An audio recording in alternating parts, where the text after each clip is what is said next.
I stood at the bow of the research vessel Oceanic Explorer, watching the horizon where the South China Sea met the sky. The water stretched out in every direction, hiding countless secrets beneath its surface. The ship rocked gently, familiar after many expeditions. But this one felt different. My research notes fluttered in the ocean breeze as I reviewed them again. The Dragon's Eye was what local fishermen called it. The massive blue hole had consumed my thoughts for years, its circular shape standing out in satellite images like a sapphire in darker waters. According to my calculations, it measured about 300 meters across and could be one of the deepest blue holes ever documented. I adjusted my glasses and tucked the papers into their folder. The data showed unusual mineral compositions along the walls of the formation, possibly indicating hydrothermal activity not seen before in this region. If I'm right, this expedition could change how we understand these underwater formations. Jordan? There you are. Audrey Hammond approached from behind, her auburn hair whipping around her face in the wind. As our team's oceanographer, her excitement about the Dragon's Eye matched my own. The others are waiting in the conference room. We should finalize tomorrow's approach before dinner. I nodded and followed her across the deck and into the ship's main conference room where the rest of our team had gathered. Bryson Novak, our geologist, was hunched over sediment charts, his hands tracing patterns only he could interpret. Christian Johnson, our tech specialist, tapped away at his laptop, likely adjusting our sonar equipment settings for tomorrow's survey. Grace Warren looked up from her safety protocols as we entered. As our dive safety officer, she took her responsibilities seriously, especially given the extreme depths we planned to explore. "Good. We're all here," she said, making a note on her clipboard. "I've mapped out the decompression schedules based on your proposed dive plan. We need to be extremely cautious with these depths." Captain Jeffrey Sullivan stood by the window, arms crossed over his chest, looking somewhat uncomfortable. He cleared his throat to get our attention. "Before you all get too excited about this fancy blue hole, there's something you should know." His voice carried the gruffness of someone who had spent decades at sea.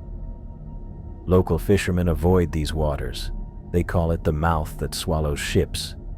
3 boats disappeared in this area over the past 20 years, just vanished without distress calls." I listened politely, but couldn't help the small smile that formed.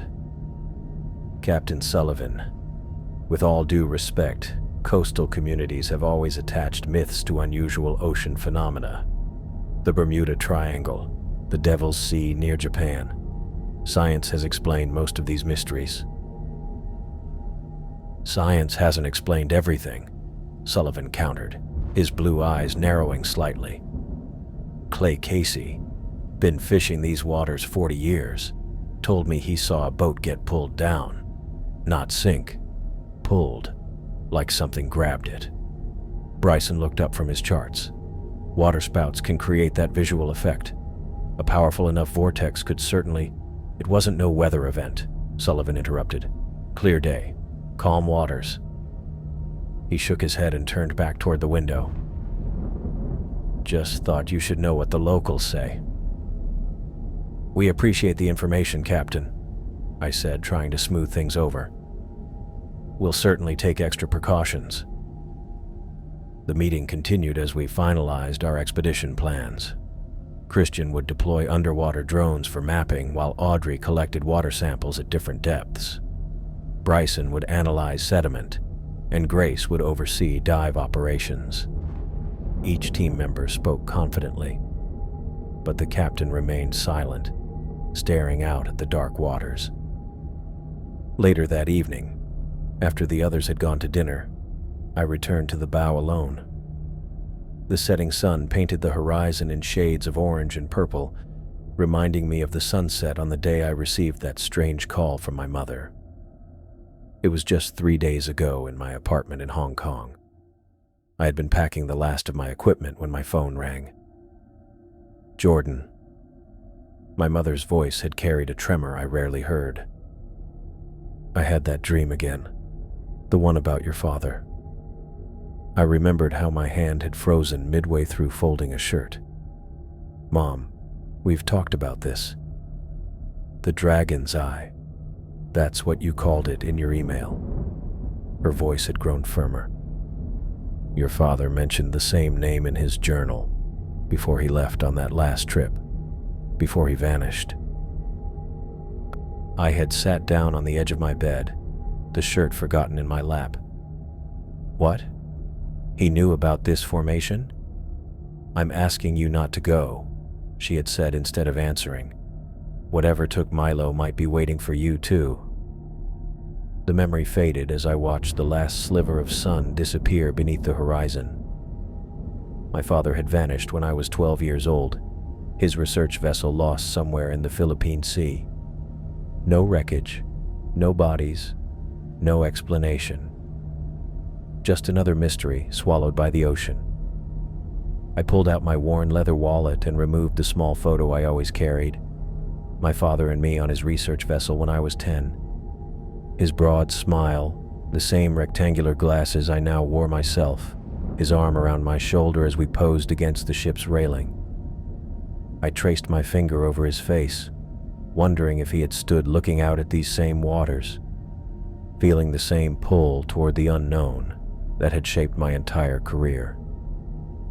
22 years had passed since his disappearance, and now I was following a similar path. It wasn't coincidence that led me to marine geology and this specific blue hole. Every research paper I published, and every expedition I joined, pointed me toward something I couldn't fully express. The stars appeared above me, their reflection shimmering on the water. I tucked the photo away and gripped the railing, staring into the darkness where the dragon's eye waited.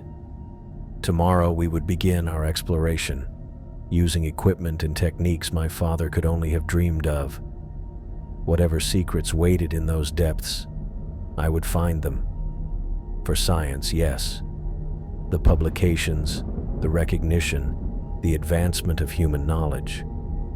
But more than that, for the 12-year-old boy who still wondered what happened to his father, for the questions that had shaped my life, for the answers that might finally bring me peace.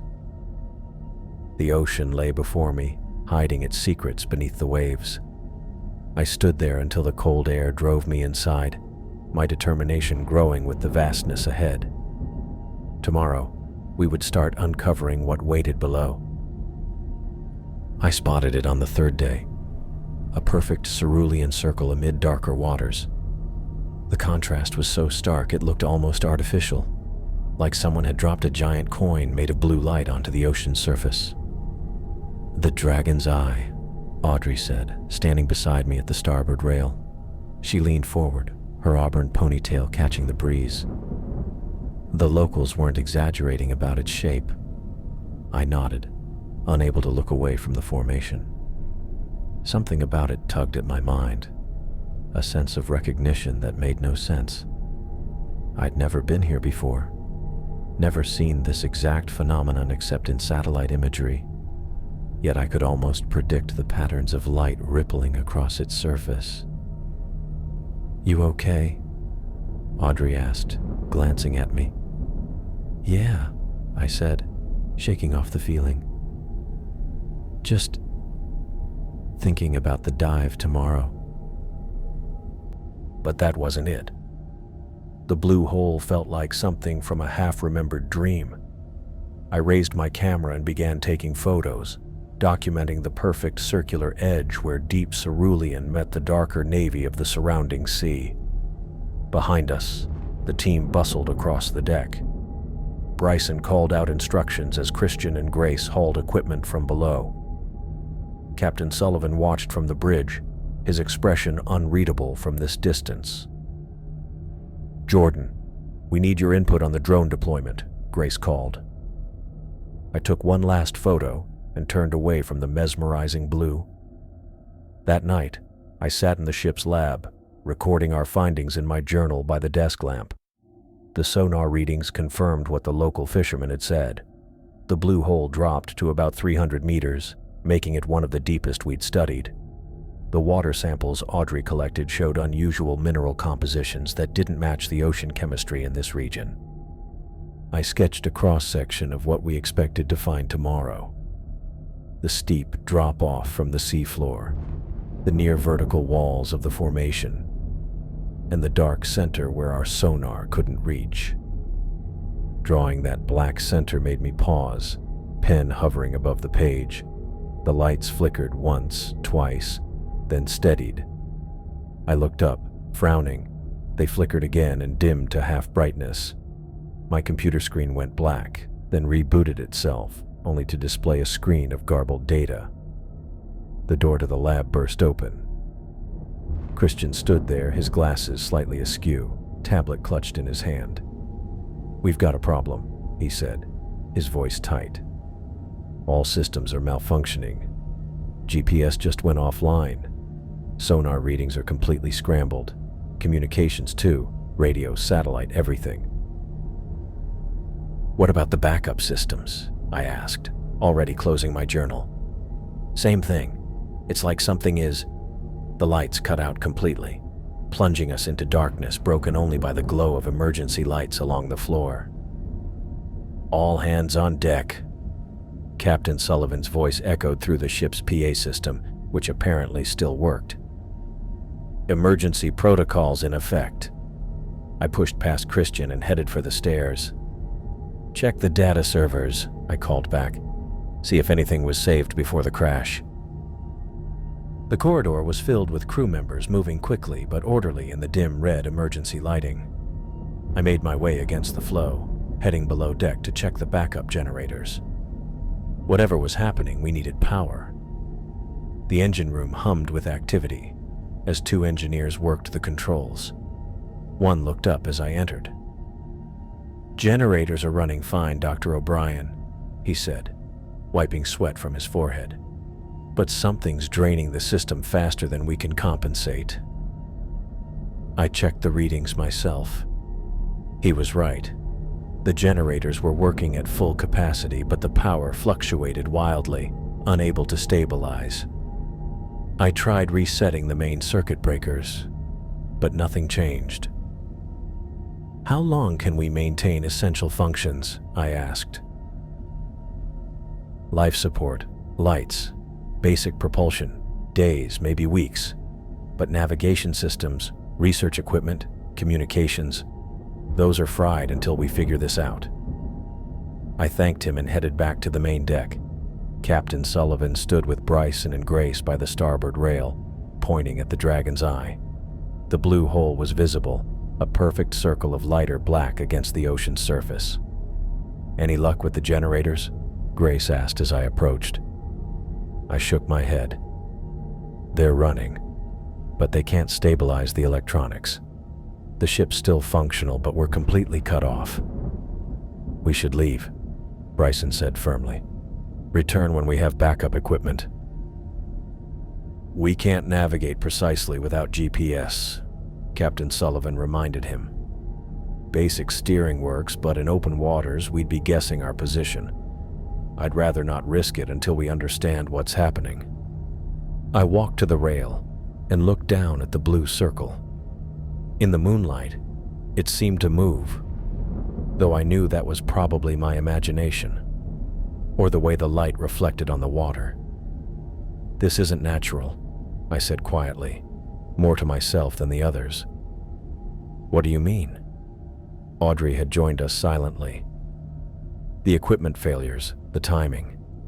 Right when we're about to begin our dive operations."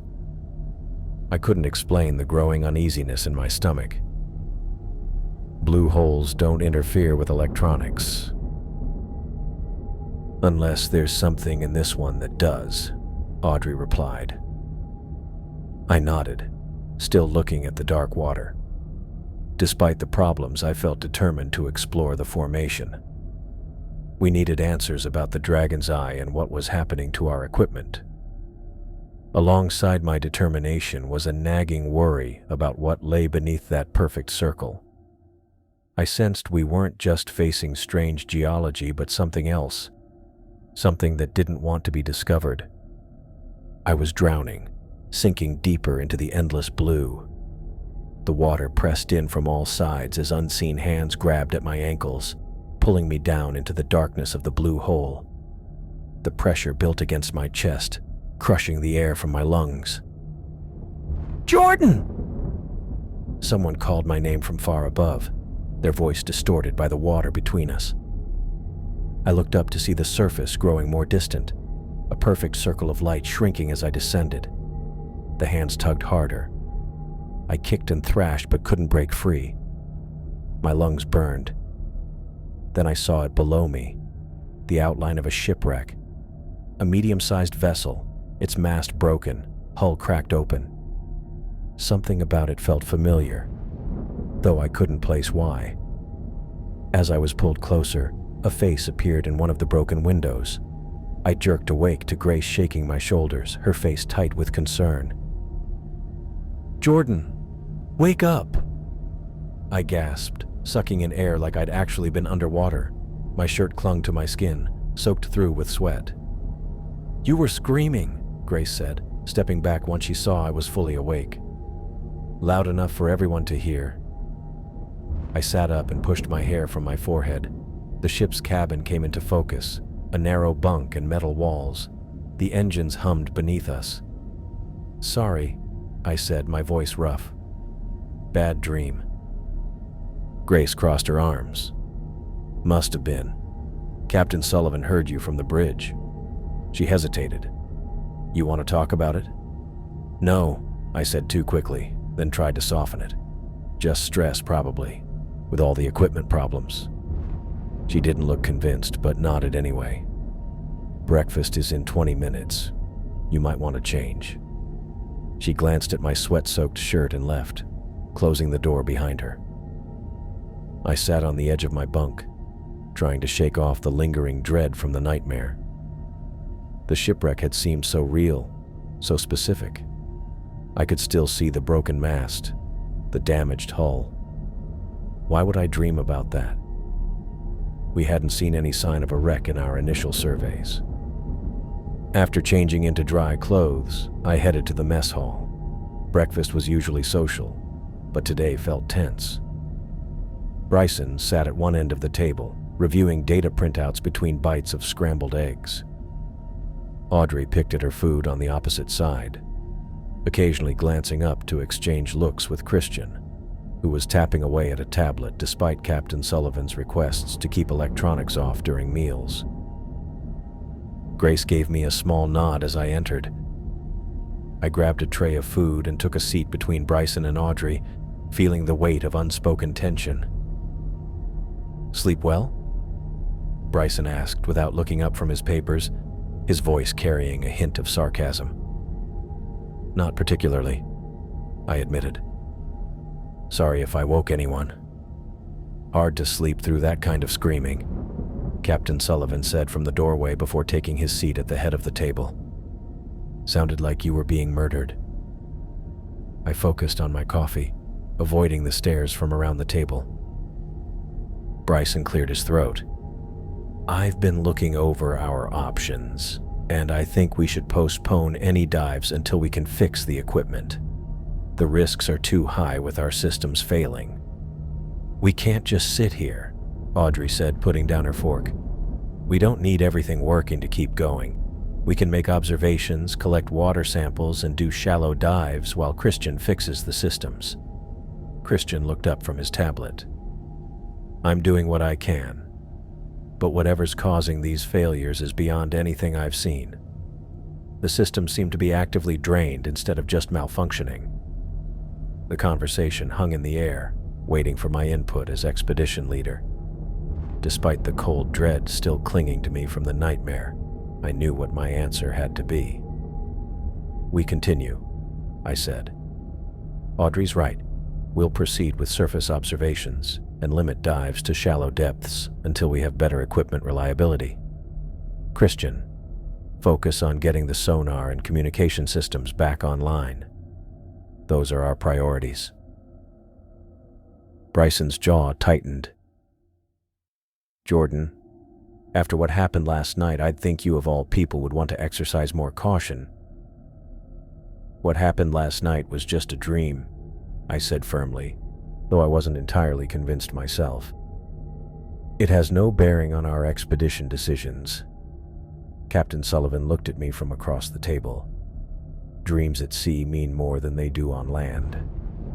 "That's superstition, not science," I said, maybe more harshly than I meant. "We follow the data, not dreams."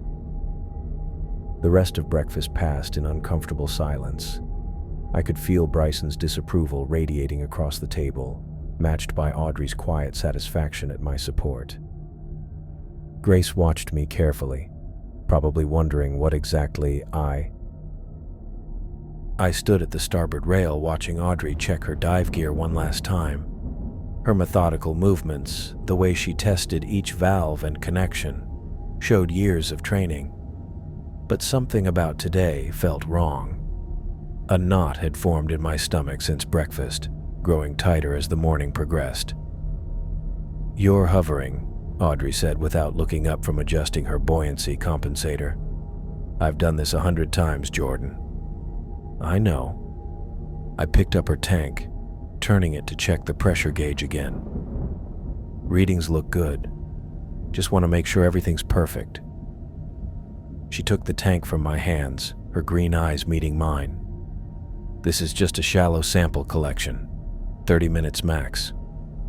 She pulled her auburn hair back, securing it under her dive cap. "I'll be fine." I nodded but moved to inspect her safety line anyway, running the rope through my fingers to check for weak spots. The nylon felt sturdy enough, but I tested the carabiner clip twice. "Since when did you become such a mother hen?" Audrey laughed, the sound bright against the constant low rumble of the ship's engines. "I'm being thorough." I rechecked the radio attached to her belt. "The equipment issues make me nervous. We still don't know what caused them. Which is why we're collecting these samples." She pulled on her gloves. "The water might tell us something our malfunctioning equipment can't." Grace appeared beside us with a clipboard. "Weather conditions are holding steady. Current dive plan has you at 20 meters maximum depth for sample collection." She looked at me. "You monitoring topside?" I nodded, still fiddling with Audrey's backup regulator. "For God's sake, Jordan," Audrey swatted my hand away. "You've checked that 3 times.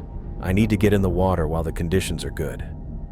Captain Sullivan's voice crackled over the PA system.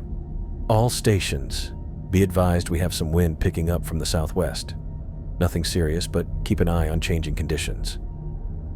Grace made a note on her clipboard. "We should still be fine, but let's not waste time." Audrey flashed me a smile as she finished suiting up. "See? Even more reason to get moving." She slipped her mask over her head, letting it hang around her neck. "Stop looking so worried. I'll bring you back a souvenir. Maybe a pretty rock." I managed a tight smile. "Just follow the protocol. No improvising today." "Yes, sir." She mock saluted me before turning to Grace for a final equipment check. Bryson joined us at the rail, data sheets in hand. "Make sure to collect samples at 3 different depths," he reminded Audrey. "And note any temperature variations." "Got it." Audrey moved to the dive platform, fitting her mask over her face. She gave the standard OK sign, then turned to step off the platform. That's when it happened. A sudden gust rocked the ship, stronger than anything we'd felt all morning. I reached out instinctively to steady myself against the rail. The movement shifted Audrey's balance as she stood at the edge of the platform. She stumbled backward, arms wheeling. I lunged forward, but I was too far away. My fingers grasped at empty air as her safety rope pulled taut. For a split second, I thought it would hold. Then came the snap. A sharp, sickening sound. The frayed end of the rope whipped past my face as Audrey fell backward into the water. "Man overboard," I shouted, already pulling my shirt over my head. Audrey's line snapped. The deck erupted into activity. Captain Sullivan was barking orders through the PA system. Crew members rushed to positions. I kicked off my shoes, eyes fixed on the spot where Audrey had disappeared. The perfect circle of blue seemed to have swallowed her whole. Grace grabbed my arm.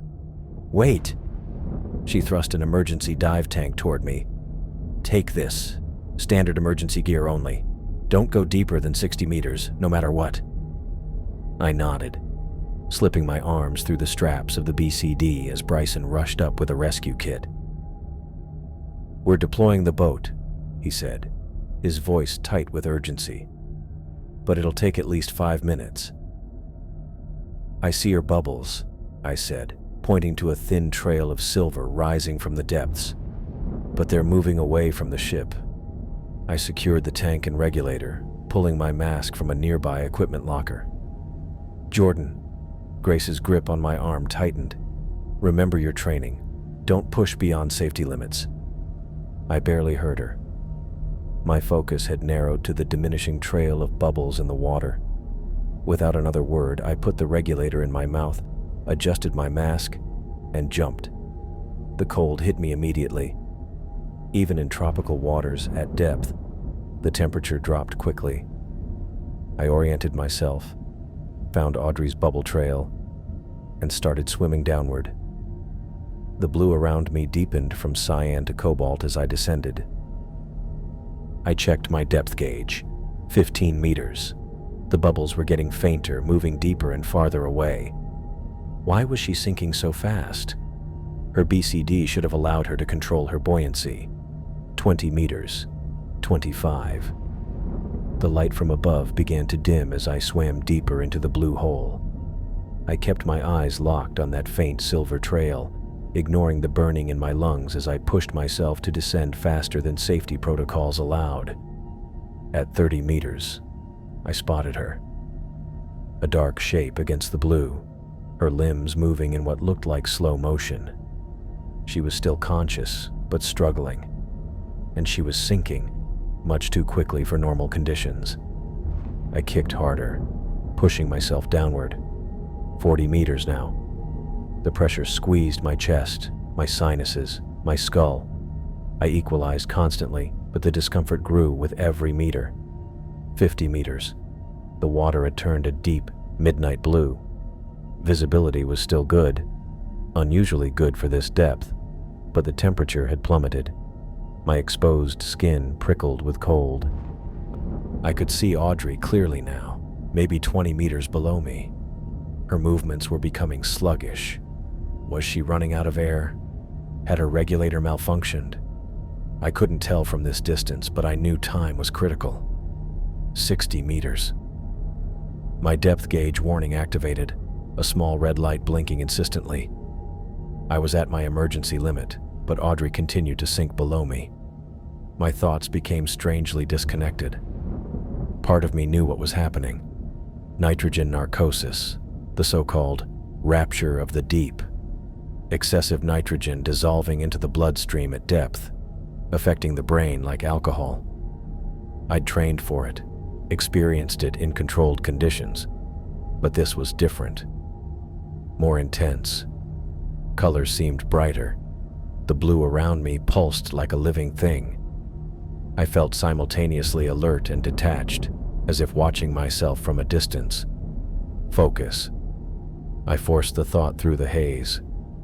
Get to Audrey. Get her to the surface.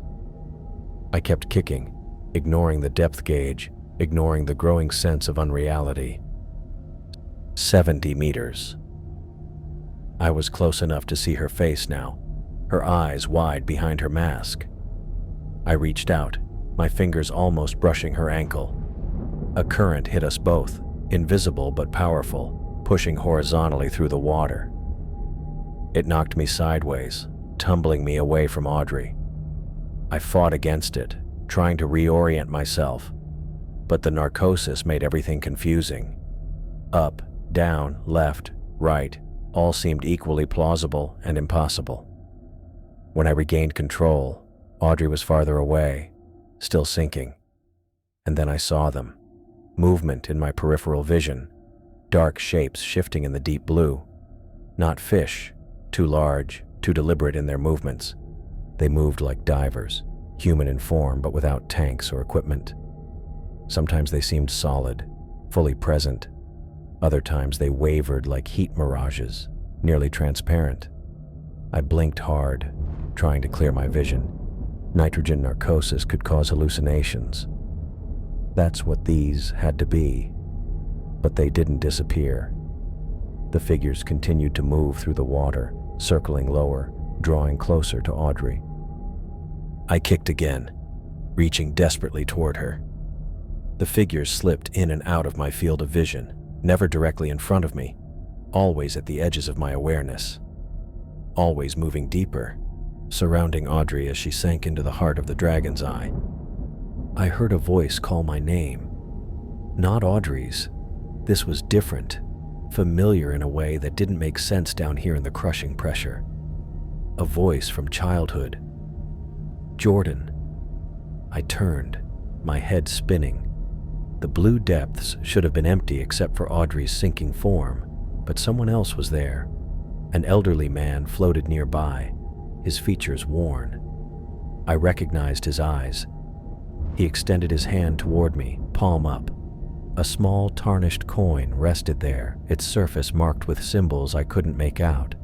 I reached for it without thinking, my arm moving through the water as if pulled by an invisible current.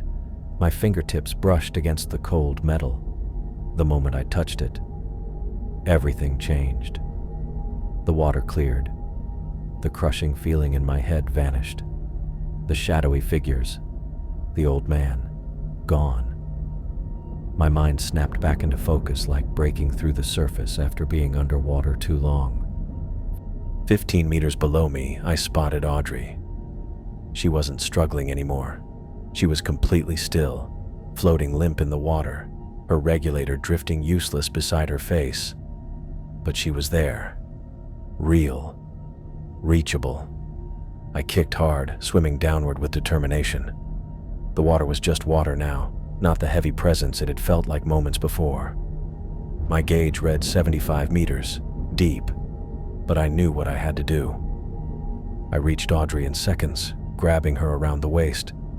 Her eyes were closed, face pale behind her mask. I secured her loose regulator back in her mouth and checked her tank. Still air, thank God. I inflated her BCD slightly, enough to start our ascent, but not so much we'd shoot upward too quickly. Rising too fast from this depth would kill us both. As we began to rise, I looked down. The dark blue of the hole seemed to watch us. There were shapes there, unclear, but real. I turned away, focusing on the lighter water above. The ascent was painful. Every part of me wanted to rush to the surface, but I forced myself to stop. At 50 meters, we paused. I checked Audrey's pulse, faint, but there. At 30 meters, another stop. Her pulse was weaker. 20 meters. 10. By the time we broke the surface, my muscles were screaming. I held Audrey's head above water and tugged weakly at the safety line that connected us to the ship. "Here! They're here!" someone shouted. Hands reached down from the ship, grabbing us. First Audrey, lifting her limp body onto the deck. Then me, multiple sets of hands hauling me up and over the rail. I collapsed immediately, coughing and gulping air. My vision blurred at the edges. Through the haze, I saw Bryson and Grace kneeling beside Audrey. Grace had already removed Audrey's mask and was performing chest compressions while Bryson prepared the emergency oxygen. "Come on, Audrey," Grace said, her voice tense but controlled. "Breathe for me." I tried to crawl toward them, but my limbs wouldn't cooperate. A crew member draped a thermal blanket over my shoulders. Captain Sullivan appeared above me, saying something I couldn't process about the radio and medical evacuation. Everything seemed to be happening both too fast and in slow motion. Grace continued compressions, sweat beading on her forehead. Bryson counted aloud, his voice a steady rhythm in the chaos. They worked with practiced efficiency, taking turns when one tired. Someone, Christian I think, held an oxygen mask near Audrey's face during the brief pauses when Bryson checked for signs of life. I lost track of time. My body temperature returned to normal, and with it came the reality of what was happening. Audrey wasn't responding. Despite the training and the equipment, she wasn't coming back. After what seemed like hours, but my watch later told me was 20 minutes, Grace sat back on her heels. Her face was drawn, eyes meeting Bryson's over Audrey's still form. No words were needed.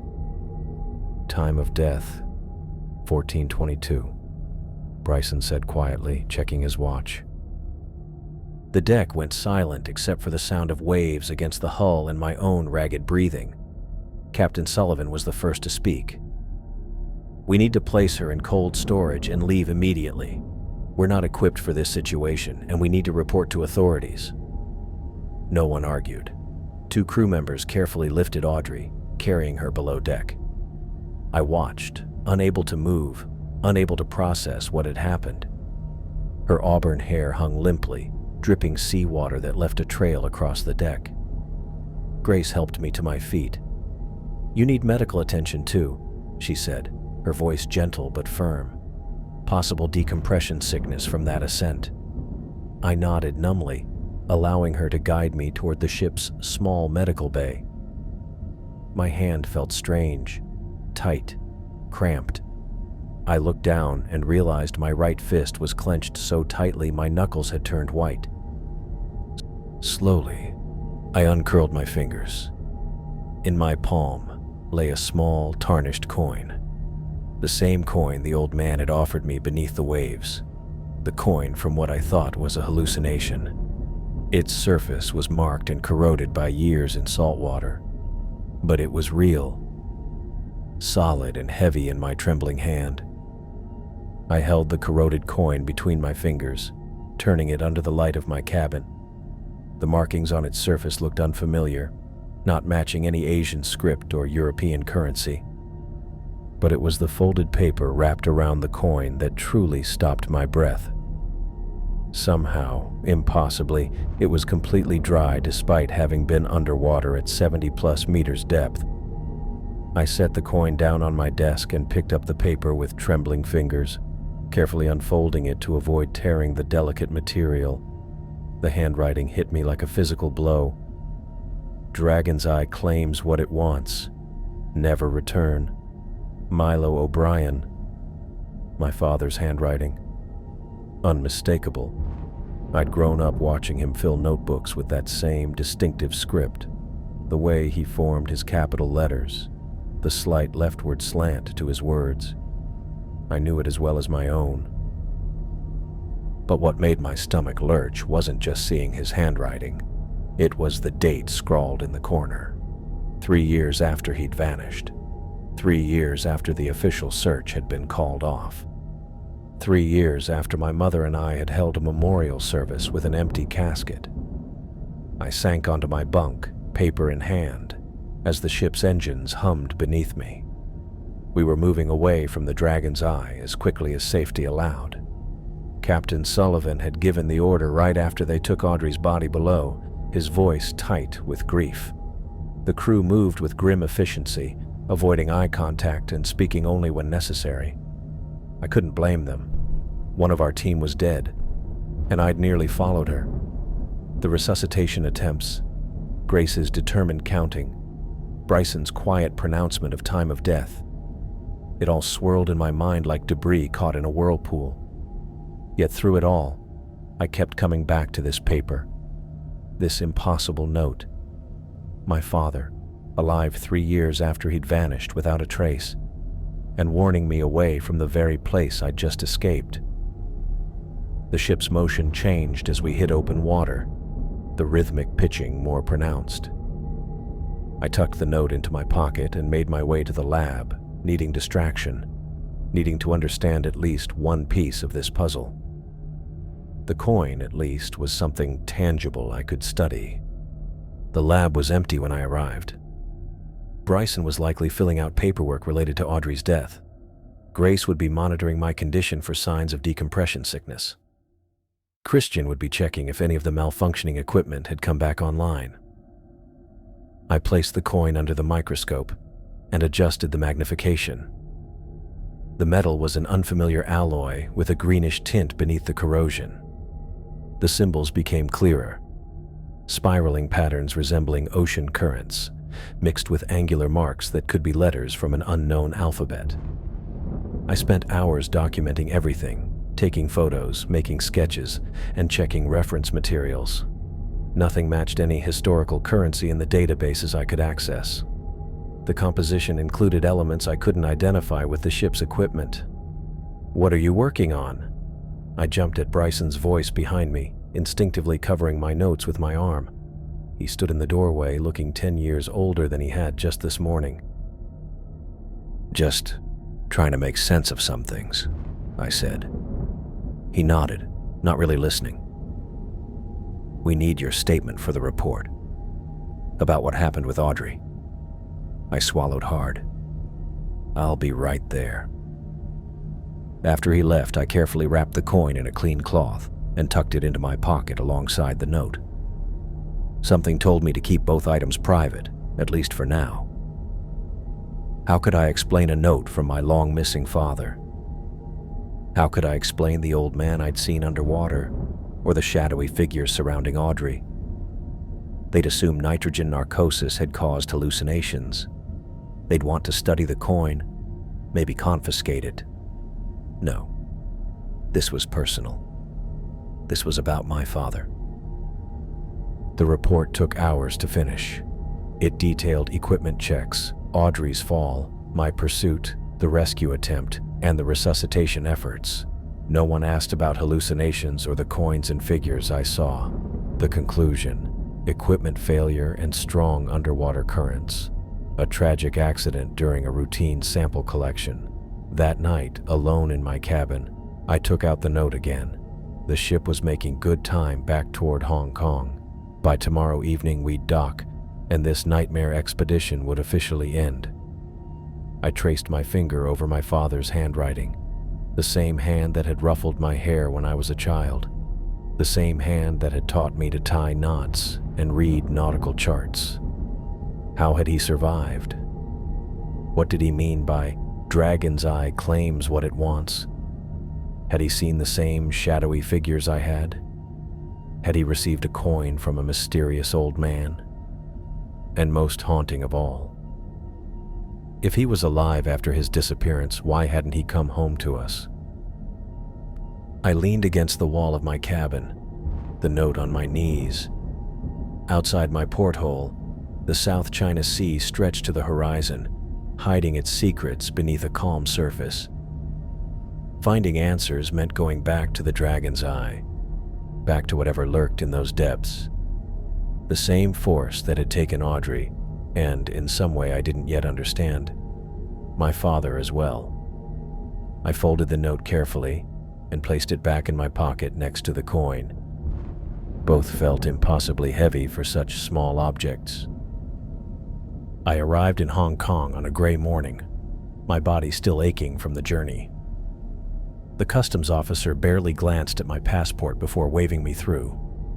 The rest of the team had already scattered, Bryson to his hotel, Christian back to the tech lab, Grace to file safety reports. But my work wasn't finished. Audrey's parents lived in a modest apartment in the Western District. I'd called ahead, telling them only that I needed to speak with them about their daughter. They didn't know yet. That weight sat in my chest like a stone as I rode the taxi through rain-slicked streets. The building was older but well kept, with potted plants lining the entrance. I climbed 5 flights of stairs, each step heavier than the last. At their door, I hesitated, clutching my bag that contained Audrey's research notes, carefully preserved and organized. I knocked. Taylor Ray opened the door. She looked so much like Audrey. The same green eyes, the same auburn hair now streaked with gray. For a moment, I couldn't speak. "You must be Jordan," she said, her voice warm. "Audrey mentioned you in her emails. Please come in." Their apartment was small but bright, filled with books and photographs. Freddie Ray stood by the window, tall and dignified with a neatly trimmed white beard. He extended his hand to me. "Dr. Chen, we've heard good things about you from our daughter." I shook his hand, feeling sick. They still spoke of Audrey in the present tense. They smiled at me, offered me tea, asked about the expedition.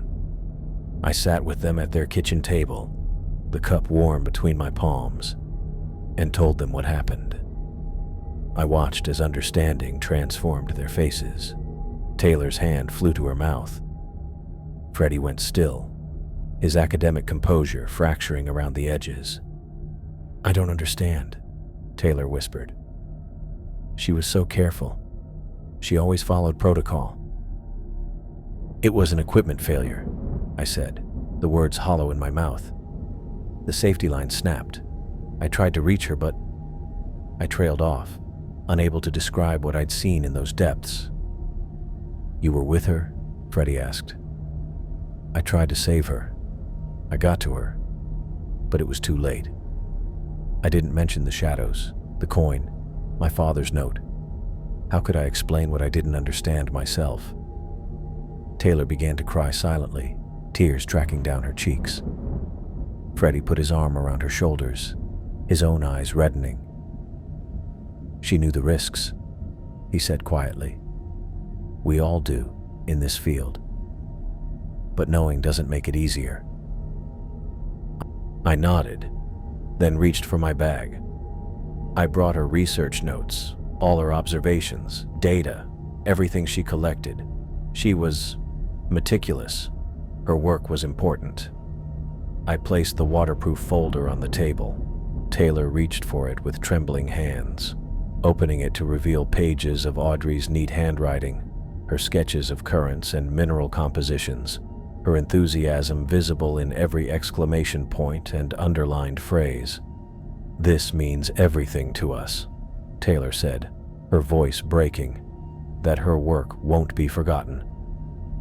The university will acknowledge her contributions in all publications," I assured them. "Her name will be on everything that comes from this expedition." We sat together for nearly 2 hours. They asked for details about her final days, looking for comfort in knowing she'd been doing what she loved. I gave them what I could: Audrey's excitement about the discoveries, her brilliant insights, her jokes at breakfast. I left out the nightmares, the equipment failures, the strangeness beneath the waves. When I finally stood to leave, Taylor hugged me. "Thank you for trying to save her," she whispered, "and for bringing these back to us." I nodded, unable to speak. Freddie walked me to the door. "You look haunted, Dr. Chen," he said quietly. "I recognize it because I see it in the mirror now. But whatever happened out there, don't let it consume you." I looked at him, surprised by his perception. "Audrey wouldn't want that," he added. I thanked him and left, walking down the stairs in a daze. Outside, the rain had stopped, but the sky remained overcast. I stood on the sidewalk, trying to breathe normally, feeling the weight of their grief added to my own. The parallels were too stark to ignore. Another researcher lost to the sea, another family left with questions that had no answers. Except this time, I had a note that suggested answers might exist after all. I took a taxi to my mother's apartment in Kowloon. The ride gave me time to collect myself, though I knew the next conversation would be no easier. My mother had lived with the ghost of my father for over 20 years. Now I had evidence he might not be a ghost at all. Opal's apartment building was newer than the Rays, with a security guard who recognized me and nodded as I passed. I took the elevator to the 10th floor, thinking about what I would say, how I would prepare her. She opened the door before I knocked. Somehow, she always knew when I was coming. "Jordan," she said, pulling me into a hug. "I heard about what happened on the news. That poor girl." My mother led me inside, her hand on my arm. Her apartment was smaller since she downsized after I moved out, but it still felt like home. The same furniture, the same photographs on the walls, the same jade pendant around her neck. "Have you eaten?" she asked, already moving toward the kitchen. "I can make something." "Mom, I need to show you something first." She turned, studying my face. "What's wrong?" I took out the folded note, my hands not quite steady. "I found this during the expedition." She took it, unfolding it carefully. I watched her face as she read the words. "Dragon's Eye claims what it wants. Never return. Milo O'Brien." Her eyes widened.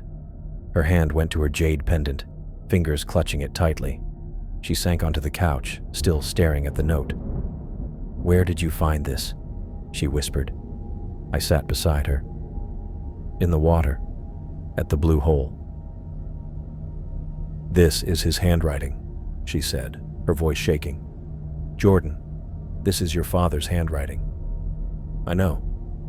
But the date," she pointed to the corner of the paper.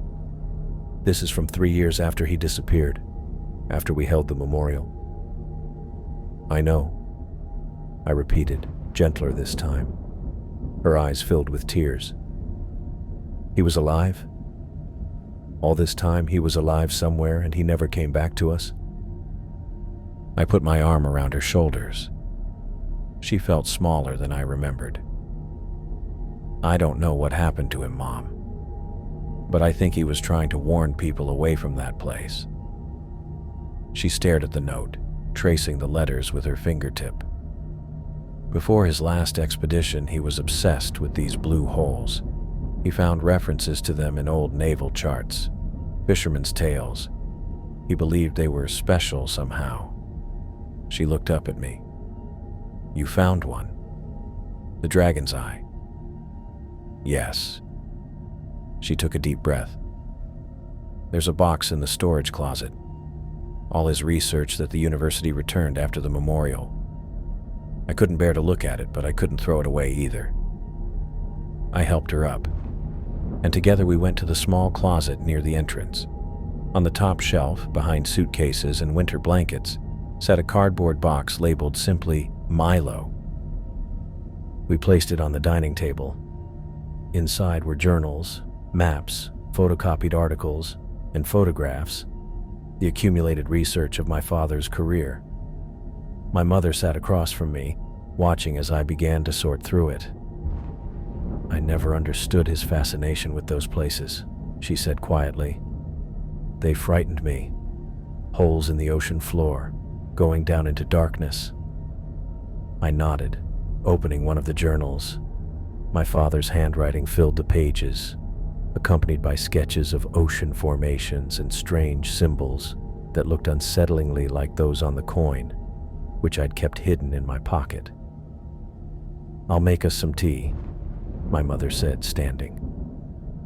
I spent the rest of the day at her table, reading through my father's notes while she sat nearby, sometimes helping, sometimes just watching me with worried eyes.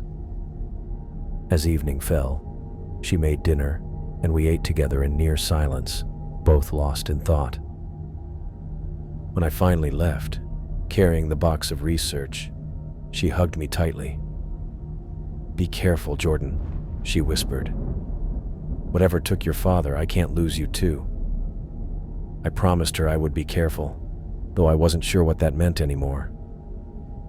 The weeks that followed blurred together. I rented a small apartment near the university and converted the second bedroom into a study where I spread out my father's research. Each day I uncovered more connections, more questions. My father had identified 7 blue holes across the Pacific, including the Dragon's Eye. His notes referenced doorways beneath the waves and guardians of the deep passages. phrases I might have dismissed as poetic language before seeing those shadowy figures surrounding Audrey. I received calls from research institutions and private companies, all offering expedition opportunities, all interested in the Dragon's Eye data. I turned them down, one after another. The memory of what happened was still too fresh. Audrey sinking into the darkness, the shadowy hands pulling her down, the same hands that might have taken my father 20 years ago. Instead, I accepted a teaching position at Hong Kong University, my father's old department. The familiar halls held ghosts of their own, but they were more comfortable than the open sea. In my office, I set up equipment to analyze the limited data we'd collected from the Dragon's Eye. Water samples, sonar readings, temperature measurements. From behind my desk, through the safety of computer screens and mathematical models, I searched for answers. Each night I locked the coin in my desk drawer, unable to part with it but unwilling to keep it too close. Sometimes I dreamed of the old man who had given it to me, wondering if he had been real or a hallucination born of nitrogen narcosis. My students asked questions about the Dragon's Eye expedition, having read about it in the news. I gave them the official version. Equipment malfunction, tragic accident, valuable scientific data nonetheless. I didn't mention the shadows in the water or my father's warning note. Some mysteries weren't meant for public consumption, at least not until I understood them better myself. The data told a strange story. Unusual mineral compositions, unexplained temperature variations, sonar readings that made no logical sense. The Dragon's Eye was unlike any other blue hole on record, but the numbers and charts couldn't explain what I had seen and felt in those depths. They couldn't explain why my father had warned never to return, or why he himself had never come home. As I sat in my office late one evening, reviewing sonar images for the 100th time, I realized I was looking for something the data couldn't show me. The truth lay back at the Dragon's Eye, in those dark waters where Audrey had died, and where my father had somehow survived long enough to leave a warning. But I wasn't ready to return. Not yet. Not while the memory of those shadowy figures reaching for me remained so vivid. For now, the safety of distance would have to be enough. I spent the next 3 months buried in expedition data while teaching oceanography at Hong Kong University. Days blurred together in a cycle of lectures, research, and analysis that left me too tired to think about what had happened at the Dragon's Eye. My office became my sanctuary, a small room with walls covered in charts of ocean currents and blue hole formations from around the world. Students came and went, asking questions about tides and underwater ecosystems while I nodded and gave practiced answers, my mind half present. The coin stayed locked in a safe deposit box at a bank 10 minutes from campus. I visited once a week to make sure it remained undisturbed, opening the metal drawer just enough to see the tarnished edge before sliding it shut again. I couldn't bring myself to get rid of it, yet I feared examining it further. The memory of Audrey sinking into the depths played on repeat whenever I held it. Sleep became a battleground. Each night I'd close my eyes only to find myself back in the water, surrounded by darkness and vague human shapes that moved just at the edge of visibility. Sometimes I'd jolt awake gasping for air, convinced I was drowning. Other nights, the figures would circle closer, reaching out with hands that never quite touched me. My students noticed the dark circles under my eyes but said nothing. My mother called twice a week, her voice tight with worry. "You're pushing yourself too hard," she'd say. I'd assure her I was fine, that the nightmares were just stress, that the university kept me busy in a good way. Then came the dream that changed everything.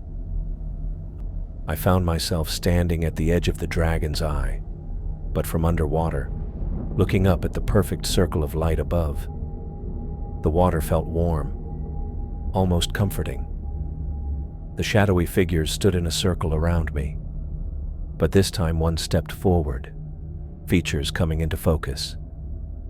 My father looked exactly as I remembered him from childhood. Beard neatly trimmed, eyes bright with intelligence. He wore the same expedition gear from the photos in my mother's apartment. "They know you have it, Jordan," he said, his voice clear despite the water. "They're coming." "Who's coming?" I asked. "Dad, what happened to you?" He reached out, almost touching my shoulder before pulling back. "The coin is a key. Return it before—" I woke up drenched in sweat, heart pounding, sheets tangled around my legs. The air in my apartment felt different, disturbed. Someone had been here. I sat up slowly, scanning the darkness for movement. My bedroom door stood slightly ajar, though I always closed it before sleeping. I grabbed the baseball bat I kept beside my bed and moved through the apartment room by room, flipping on lights, checking closets, and behind doors. Nothing. No broken windows, no forced locks. But when I reached my home office, I stopped cold. My research papers lay spread across the desk, but not how I'd left them. The folder containing copies of my father's notes sat open, several pages removed and placed in a neat stack. Someone had been reading them, studying them. I didn't sleep the rest of the night. Instead, I sat in the living room with the lights on, bat across my knees, waiting for morning. The news about Christian came the next day. An email from Grace with the subject line, "Call me immediately." Her voice shook as she told me Christian had died while examining sonar readings of a blue hole formation near Malaysia. "They're calling it an equipment malfunction," she said. "His air supply cut out at 80 meters. "What was he doing there?" I asked, gripping the phone. "Following up on research from the Dragon's Eye. Jordan, it wasn't an accident. Christian was too careful, too good with equipment." I sank into my office chair, looking at the disturbed research papers. "Have you noticed anything strange happening around you? Anyone watching your house or following you?" Her pause told me everything. "I've been staying with my sister," she finally admitted. "Someone broke into my apartment last week." Before I could respond, my other line rang. Bryson's name lit up the screen. "I need to take this. It's Bryson. I'll call you back." Bryson's usually measured voice carried an edge of panic. "Someone's been calling me," he said without preamble. Hang-ups at first, then breathing. "Last night someone said my name and hung up. I think I'm being followed." "Where are you?" I asked. "Hotel Meridian, downtown, room 412. I don't want to stay here another night." "Meet me at the university tomorrow, my office, 10 a.m. Bring all your notes from the expedition." He agreed, sounding relieved to have a plan. I spent the rest of the day gathering my own research, including the translated portions of my father's journals. The pattern was becoming clear. Something about the Dragon's Eye connected to ancient maritime legends across Southeast Asia. References to guardians and gateways appeared repeatedly. When Bryson didn't show at 10 the next morning, I waited an hour before trying his cell. No answer. At noon, I headed to Hotel Meridian. The front desk clerk looked up with practiced politeness. "Mr. Weber checked out early this morning, sir." "Did he leave a message for me?"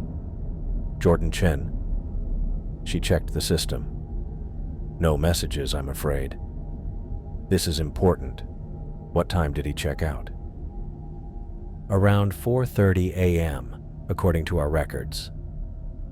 I persuaded the manager to let me see the room, claiming we were colleagues and I needed to verify if Bryson had left behind important research documents. Room 412 looked untouched. The bed was made, surfaces clear, closet empty. No luggage, no papers, No personal items remained. Even the wastebasket had been emptied. It was as if Bryson had never been there at all. "Did he have luggage when he checked out?" I asked the manager. "I wasn't on duty, but there's no note about assistance with bags," he replied, glancing around the empty room. I stood in the center of the hotel room, a cold realization settling in my gut. First Audrey during the expedition, then Christian in Malaysia. Now, Bryson had vanished. The Dragon's Eye mystery hadn't stayed in the South China Sea. It had followed us home. And someone, or something, was methodically eliminating everyone who had been part of the research team. I pulled out my phone and dialed Grace, staring at the empty room where my colleague should have been. She didn't answer. I tried Captain Sullivan next, getting his voicemail. As I ended the call, I caught a glimpse of movement reflected in the window, a shadow passing in the hallway outside the room. By the time I reached the door, the corridor was empty. I stared at the unmarked envelope that had been slipped under my door. No stamp, no return address, just my name scrawled across the front in unfamiliar handwriting. Something about it made my hand hesitate before picking it up. The paper felt thin, almost cheap as I tore it open. Inside was a newspaper clipping, folded once. As I unfolded it, the headline hit me like a physical blow. "Local captain's vessel found adrift, no signs of crew." The article was short, just a few paragraphs about how Jeffrey Sullivan's fishing boat had been found 20 miles offshore, engines running, equipment intact, but no sign of anyone on board. My mouth went dry. I read it again, then a third time, hoping the words would somehow change. They didn't. Jeffrey, gone just like Christian and Bryson. First Christian's equipment malfunction during what should have been a routine dive. Then Bryson's empty hotel room. Now this. The pattern was undeniable. I grabbed my laptop and typed furiously, searching for additional news about Jeffrey's disappearance. There wasn't much, just variations of the same bare facts. No witnesses, no distress call, no explanation. Just another vanishing. Standing up too quickly made my head swim. I braced myself against the wall, breathing hard. Half our team was now missing or dead. Audrey during the dive, Christian at his research site, Bryson from his hotel, now Jeffrey from his own boat. The only ones left were me and Grace, I whispered. I needed to pack, to run. Whatever was happening wasn't going to stop, and I had no intention of being next. In less than 20 minutes, I had stuffed a duffel bag with clothes, my father's research notes, my laptop, and basic toiletries. I emptied my emergency cash from the hollowed-out book on my shelf, old habit from my father, and took one last look at my apartment. The place I'd called home for the past 3 months felt alien now, contaminated by fear. I left no note, told no one where I was going. I paid the taxi driver extra to take me beyond the normal route, all the way to Sai Kung, a coastal village far enough from Hong Kong to feel removed, but still connected by regular ferries and buses. The village was quiet, with narrow streets between small shops and houses. Many buildings were painted in faded pastels. I found a guest house near the water that asked few questions and accepted cash. After checking in, I placed my first call to Grace. The phone rang 6 times before a man's voice answered. "Hello?" He sounded tired, cautious. "I'm looking for Grace Warren," I said, trying to keep my voice steady. "Is she available?" A pause. "Who's calling?" "Jordan. Jordan O'Brien. I worked with Grace on the South China Sea expedition." Another pause, longer this time. "Grace isn't here. She left 3 days ago." Something in his tone made my grip tighten around the phone. "When will she be back?" "I don't know." His voice dropped. "She said it was field research. Urgent. Packed a bag and left before sunrise. no details, no itinerary. He sounded both worried and angry. This isn't like her. Cold sweat broke out across my back. Did she mention contacting anyone from our research team? No. Then more urgently, has something happened? There's been no word. I'm sorry. I don't know anything more. I lied. If she contacts you, would you ask her to call me? I gave him my number, knowing Grace probably wouldn't call, knowing she probably couldn't. After ending the call, I sat on the edge of the bed and held my head in my hands. The walls of the small room seemed to press inward. 4 team members gone. Now Grace too. I was the only one left. What connected us? The expedition, the Dragon's Eye, and the coin. The ancient, corroded coin that had appeared in my hand underwater, impossibly accompanied by a note from my father. I hadn't wanted to believe it, had tried to rationalize it as coincidence, as stress, as anything but what it seemed. But now I couldn't deny the connection. Everyone who knew about the Dragon's Eye was vanishing, one by one. And I still had the coin, locked away in a safe deposit box at a bank in Hong Kong. I waited until morning to return to the city. I looked over my shoulder, studying faces in the crowd. The bank felt too bright as I signed in and was led to the vault. The safe deposit box key felt small in my hand. The metal box slid out smoothly. Inside was a cloth-wrapped bundle that I had placed there myself. I unwrapped it carefully, revealing the tarnished coin. I nearly dropped it. New symbols had appeared on its surface, intricate swirls and angular marks that hadn't been there before. I was certain of it. I had documented every scratch and mark on this coin, had photographed it from every angle. These symbols were new. I rewrapped the coin quickly and slipped it into my pocket, feeling its weight like a stone.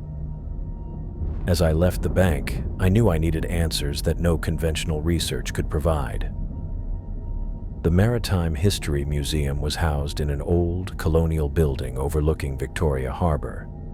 It was early enough that few visitors wandered the exhibits. I found myself drawn to the oldest sections, past displays of shipping routes and naval battles, to a small room dedicated to ancient maritime cultures. An older woman with silver-streaked hair was adjusting the lighting on a display case.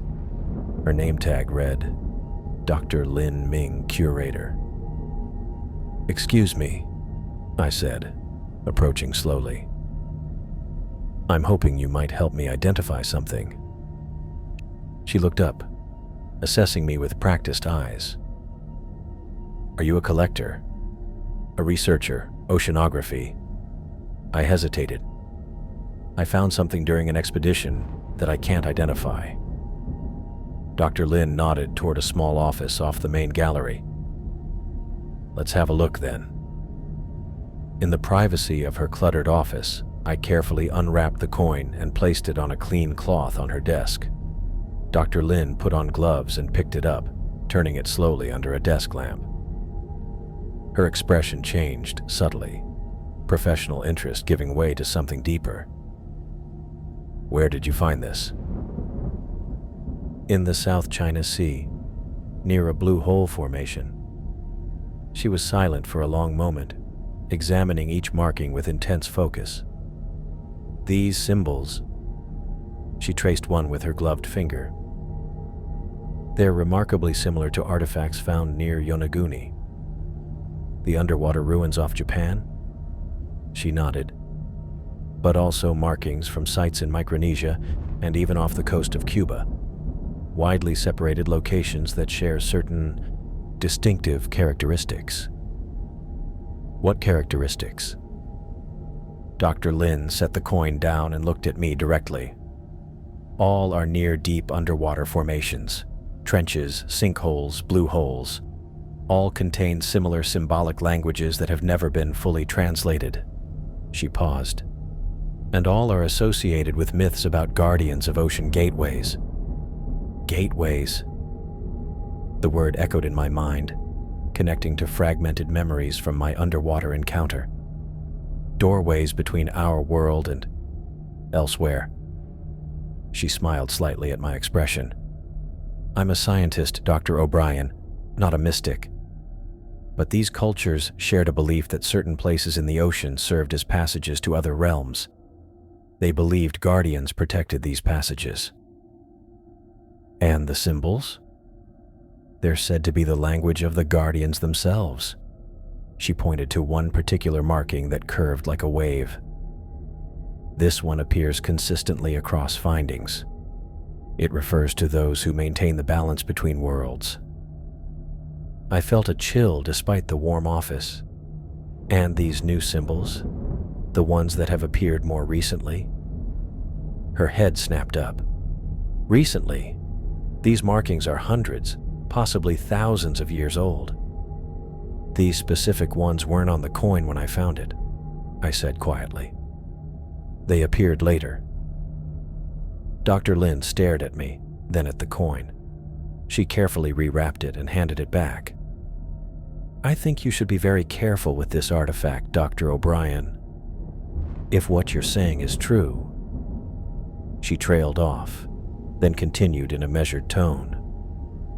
In every culture that speaks of these gateways, there are warnings about objects that should not cross between worlds.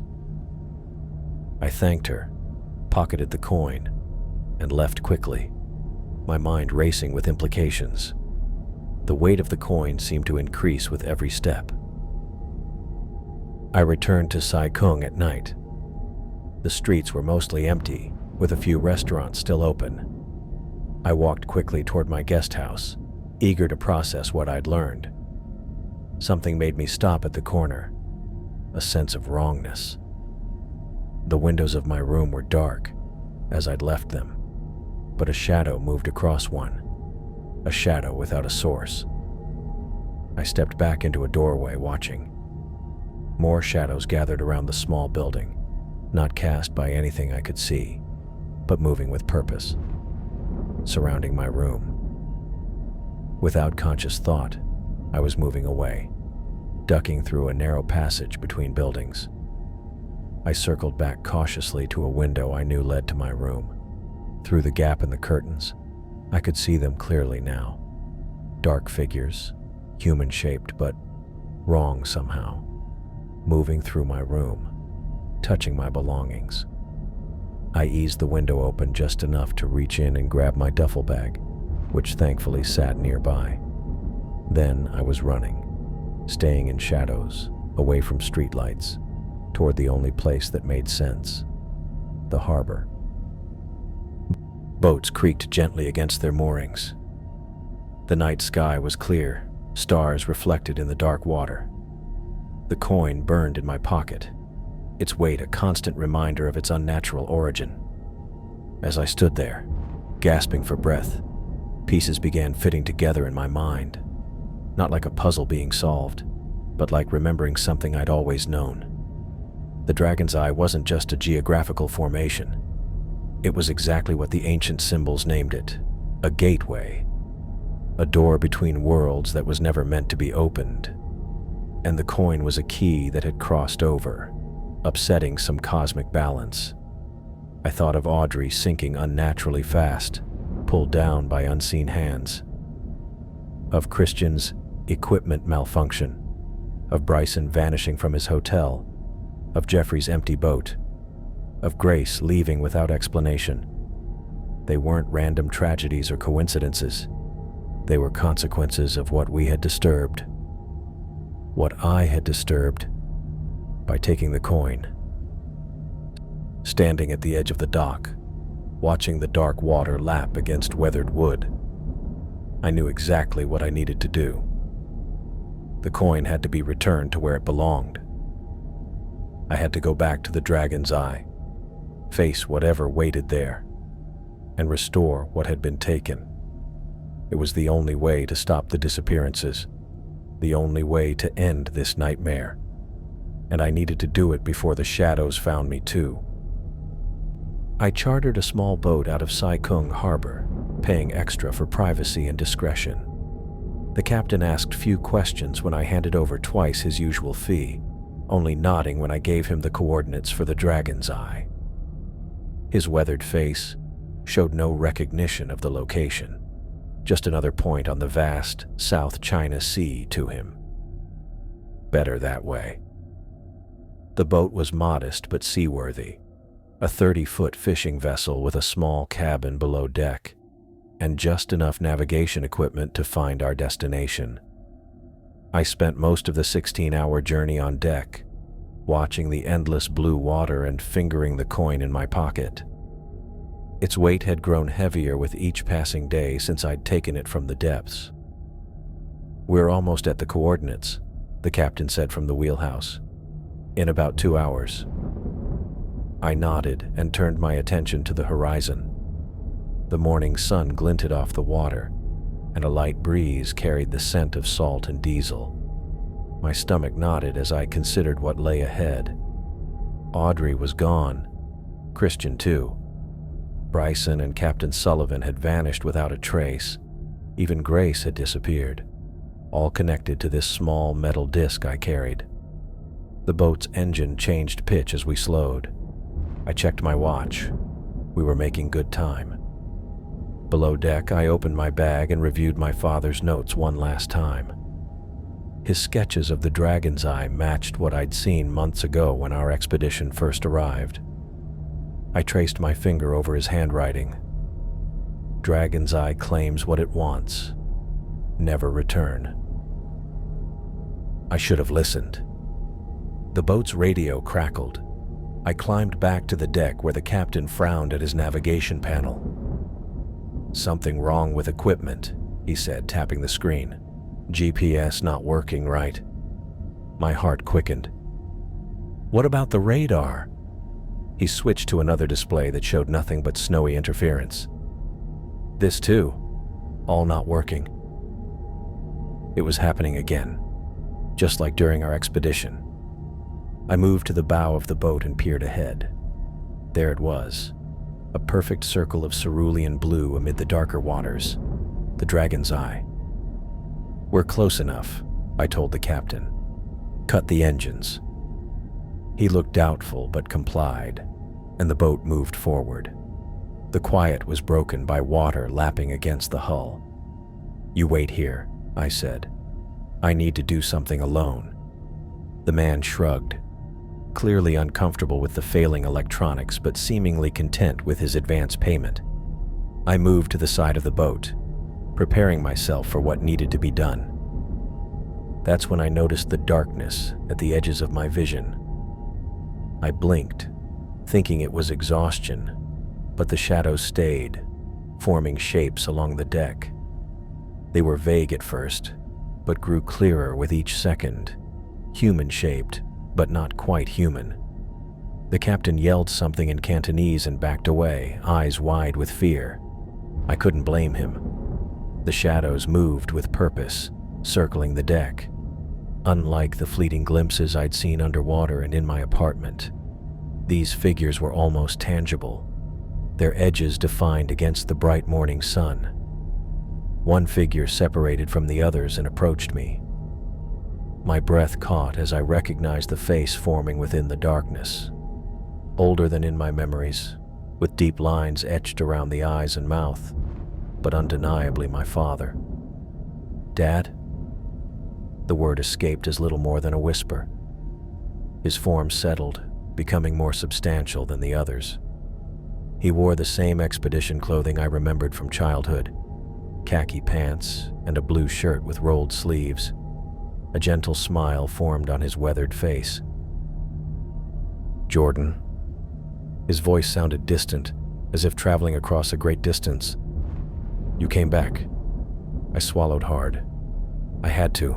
People are disappearing, dying." He nodded slowly. "Because of the coin." "What is it?" I asked, pulling it from my pocket. In the daylight, the symbols seemed to shift and change, never quite the same when I looked twice. My father pointed to the blue circle beside our boat. "The Dragon's Eye is more than a blue hole. It's a gateway, one of many across the world's oceans. The coin is a key that allows passage between worlds. Worlds? I don't understand. There are places where the boundaries grow thin. The ancients created guardians to protect these passages. He glanced at the figures around us. When you removed the key, you disturbed a balance that has existed for centuries. The boat rocked gently as if in response to his words. In the distance, the captain had retreated to the wheelhouse, watching us with undisguised terror. "The others," I said. "Audrey, Christian, Bryson, Captain Sullivan, they were taken because of this?" My father's expression grew solemn. "The gateway must be protected. When its key was removed, the Guardian sought to restore balance. By taking my friends, by taking those who had come too close to understanding." His eyes held mine. "Now you must choose, Jordan. Return the coin and leave this place forever, or join those who have been taken as guardians of the gateway." I looked past him at the swirling blue of the dragon's eye. "If I return it, what happens to them? To Audrey and the others?" "They remain as they are now, between worlds." "And if I join them?" "You would understand everything, see beyond the limits of your current existence." His form wavered slightly. "But you could never go back." I closed my hand around the coin, feeling its cool metal against my palm.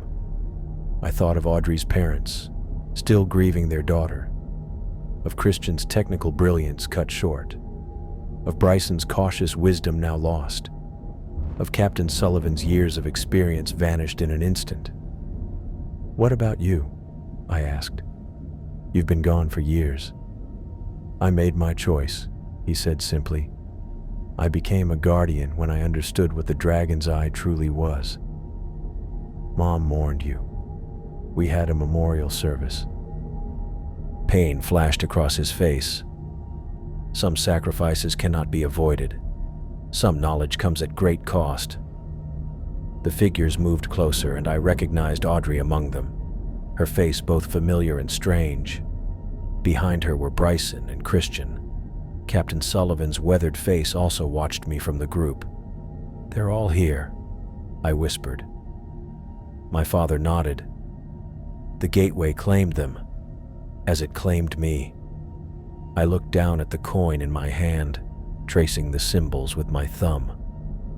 The weight of decision pressed down on me, heavier than all the ocean's depths I'd ever explored. With trembling hands, I stepped to the edge of the boat. The perfect circle of blue seemed to pulse below us, calling to the coin I held. I thought of my mother, of the life I'd built, of the research that had driven me to this point. "I'm sorry," I said, looking one last time at my father. "I can't join you." I opened my palm and let the coin fall. It caught the sunlight for an instant, flashing gold before disappearing into the deep blue waters of the dragon's eye. The effect was immediate. The shadowy figures began to dissolve, edges blurring into the morning air. One by one, they faded.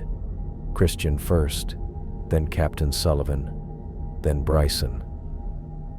Audrey lingered a moment longer, her expression unreadable before she too disappeared. My father remained the longest. His form stayed clear enough that I could see the pride in his eyes, the small nod of understanding he gave me before he began to fade. "Dad, wait!" I reached out, but my hand passed through where he had stood. "Some mysteries aren't meant to be solved, Jordan," he said, his voice growing fainter. "Only respected." Then he was gone, leaving me alone on the deck. The captain emerged cautiously from the wheelhouse, looking around in bewilderment. "They gone? The shadow people?" he asked. "Yes," I said. "They're gone." He pointed to his navigation panel. Equipment working again. "We go now?" I looked once more at the dragon's eye, its perfect blue circle unmarred by our presence. Whatever secrets it held would remain hidden, as they should. "Yes," I said. "We go now." 1 year later, I stood at the edge of Hong Kong Harbor, watching fishing boats return as the sun dipped toward the horizon. Golden light painted the water and silhouetted the vessels as they moved into their berths, fishermen calling to each other as they secured their catches. I hadn't returned to ocean research after that day at the Dragon's Eye. Instead, I'd taken a teaching position at the university, focusing on historical mapping and coastal ecology. Sometimes students asked about my expedition experience, about the famous blue hole that had claimed a researcher's life. I gave them the official version: equipment failure, dangerous currents. The truth remained with me alone. As the light faded, I noticed an elderly fisherman working alone on a small boat. Something about his movements caught my attention: the careful precision, the economy of effort. He moved with the confidence of someone who had spent decades on the water. When he looked up, I felt a shock of recognition. Though distant, his features matched those of the old man I'd seen in my vision underwater, the one who had offered me the coin. Our eyes met across the dock, and a knowing look passed between us. He nodded once, acknowledgement or perhaps approval, before turning away and disappearing among the crowd of returning sailors. I didn't follow. Some mysteries are best left alone. The Dragon's Eye had taught me that. The forces guarding the boundaries between our world and others would keep their watch, and I would keep their secret. Some depths, I had learned, are better left unplumbed.